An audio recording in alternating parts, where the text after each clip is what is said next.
Soy Gabriel Ramos García, estudié la licenciatura y la maestría en filosofía y posteriormente el doctorado en filosofía de la ciencia, todo lo anterior en la Universidad Nacional Autónoma de México. Soy profesora de lógica en la Facultad de Filosofía y Letras, también en la UNAM desde hace muchos años, y desde hace muchos años me dedico a enseñar lógica y la verdad es que eso me hace muy feliz. Más allá de la academia, considero que enseñar lógica es una forma de activismo elemental, que si queremos hacer algo por nuestro entorno, por las personas a nuestro alrededor o incluso por nosotras mismas, una vía es la enseñanza de la lógica. Es algo bueno que hacer. Pero, ¿qué es la lógica? Bueno, la lógica por una parte se encarga del estudio de los sistemas formales. Alguien que te diga que se dedica solo a estudiar sistemas formales, pues legítimamente podemos decir que está estudiando lógica.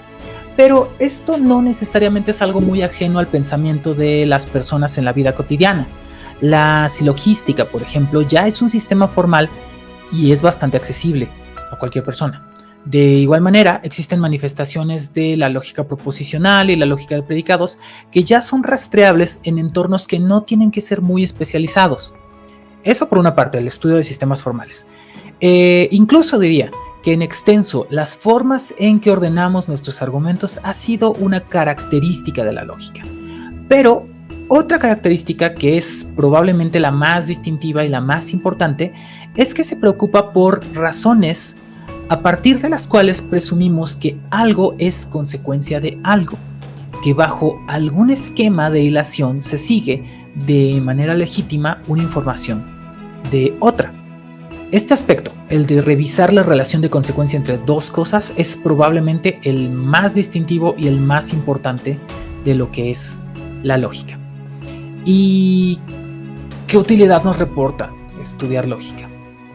Bueno, estudiando lógica, cualquier persona idealmente está en condiciones de aprender dos cosas: a evaluar las formas de argumentación y decidir si existe rigor en estas o no, si se sostiene de manera válida la conclusión que se presume a partir de algunas premisas. Y esto incluso desde diferentes perspectivas inferenciales o atendiendo a distintas formas de consecuencia lógica. Eso en primer lugar. En segundo lugar, pues medio que como por consecuencia de lo anterior, tendríamos muchos mejores elementos para realizar un análisis conceptual riguroso. Nuestras definiciones, nuestros conceptos y nuestras ideas deberían poder ser más claras. Y esto debería ser especialmente atractivo para las personas que se dedican a la filosofía. De hecho, si me preguntan a mí, son características indispensables en la formación de alguien que está estudiando filosofía. Claridad conceptual y rigor argumentativo. Yo creo que no es mucho pedir. Tal vez no que lo tengas siempre al 100%, pero mínimamente que los busques, ¿no? Bueno, en fin. Pero bueno, lo que nos ocupa en la cápsula de hoy es qué relación hay entre la lógica y las ciencias cognitivas. Y pues hay muchísimas relaciones, pero antes de entrar en eso hay que detenernos un momento a pensar en qué cosas son las ciencias cognitivas. Las ciencias cognitivas son una colección o un conjunto de disciplinas que buscan colaborativamente entender el fenómeno de la cognición. Sin embargo, no existe una ciencia cognitiva estándar. No hay como que el padrón oficial de las ciencias cognitivas, no hay la lista de requisitos para calificar como ciencia cognitiva. De pronto no, lo que las une es más bien el interés que tienen, porque el fenómeno de la cognición es complejo. Y así de complejo como es, resulta más apropiado abordarlo desde un enfoque interdisciplinario. Entonces tienes disciplinas como la psicología, la antropología o la lingüística haciendo esfuerzos colaborativos para entender el fenómeno de la cognición. Aquí resulta relevante mencionar que históricamente ha existido el interés de saber cuál es la relación de la lógica con el razonamiento. Y bueno, autores clásicos como Boole o Frege o Harman ya se han preguntado por esta relación, si la lógica puede tener un carácter descriptivo o prescriptivo o incluso normativo. Y pues esto es muy interesante porque históricamente podríamos decir que la lógica ha sido una ciencia cognitiva, o al menos ha compartido las preocupaciones de lo que hoy entendemos como ciencia cognitiva. Por otra parte, las herramientas de análisis conceptual y de argumentación de las que hablé antes, pues son de gran utilidad en ciencias cognitivas o en lo que sea que estés estudiando, pero resulta de mucha utilidad contar con estas herramientas cuando te enfrentas a textos que no necesariamente son de tu área de especialidad. Entonces, buscar claridad conceptual y rigor argumentativo pues resulta indispensable. Eso en cuanto a aspectos metodológicos, ¿no? Por decirlo de alguna forma. Ya hablando desde una perspectiva más disciplinar, hay problemas para la ciencia cognitiva como el de la racionalidad, que pues de hecho sí se pueden beneficiar muy directamente de lo que hemos estudiado en lógica. Muy brevemente les platico que desde la perspectiva de la psicometría y un sector muy amplio de la psicología, es más bien aceptado qué cosa es la inteligencia, que es pues la capacidad computable de las personas, e incluso cómo se mide, que pues es con las baterías de coeficiente intelectual, ¿no? Vas y haces tu prueba y te da un número que es tu coeficiente intelectual. Parece que eso está como muy aceptado. Pero parece que es un problema más complejo entender qué cosa es la racionalidad. Porque podemos tener gente que pues es muy inteligente, pero tiene conductas irracionales. A esto en psicología educativa se le conoce como el fenómeno de la disracionalidad. ¿Qué es lo que pasa? Bueno, desde las ciencias cognitivas se ha propuesto que la conducta racional se observa en los llamados estilos cognitivos. ¿Y qué son los estilos cognitivos? Pues son disposiciones del pensamiento tales como la tendencia a informarse más respecto a algún tema antes de tomar una decisión, la disposición a cambiar de opinión, o incluso la disposición a considerar puntos de vista diferentes, y mi favorita, la tendencia a calibrar la fuerza de nuestras creencias con respecto a la fuerza de la evidencia en la que nuestras creencias están basadas.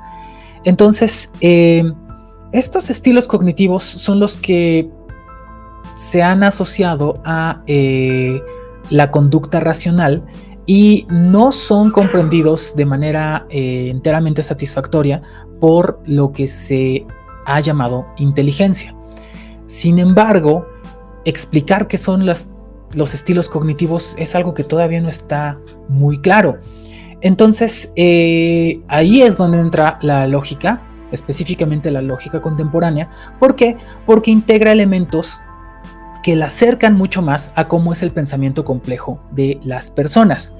Y bueno, aquí hay que hacer un contraste, porque la lógica clásica tiene muchas virtudes, pero alcanza para modelar solo ciertos aspectos que corresponden, aspectos de la cognición, que corresponden con situaciones donde hay información suficiente para deducir de unas premisas una conclusión, donde no hay información contradictoria, donde no hay información cambiante. Y pues el mundo real no es así, la cognición humana no es así. La lógica contemporánea, en contraste, incluye características como las inferencias ampliativas, es decir, no solamente la deducción, sino también la inducción, la aducción o la analogía, la no monotonicidad o retractabilidad, es decir, la posibilidad de que tú tengas una premisa en la que crees, pero luego la canceles, dices, mira, ahorita creía esto, pero ya vi nueva evidencia y ya no lo creo. La adaptatividad o la relevancia respecto a de cierta información respecto a ciertos contextos, o incluso la paraconsistencia, la capacidad de trabajar con información contradictoria sin que todo se vuelva trivial.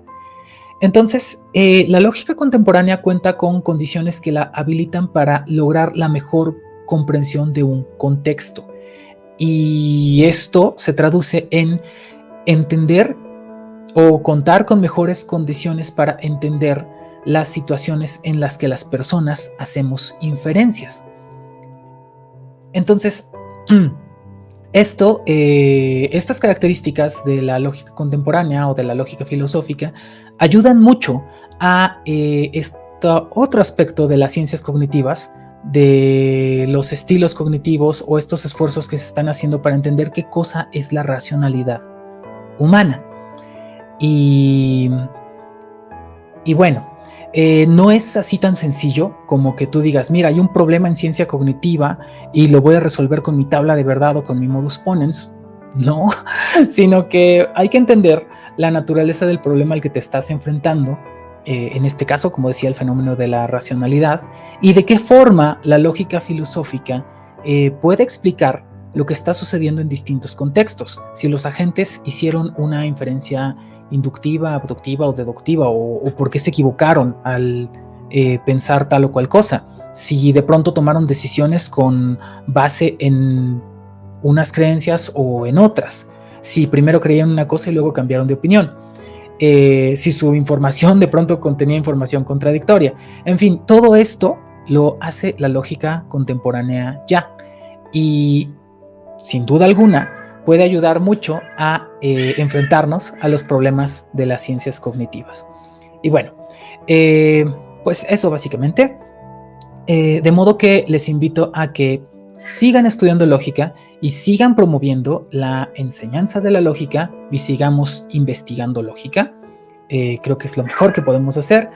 Y pues por último, a todas las personas en el mundo les deseo que pasen un muy feliz Día de la Lógica 2021. Muchas gracias.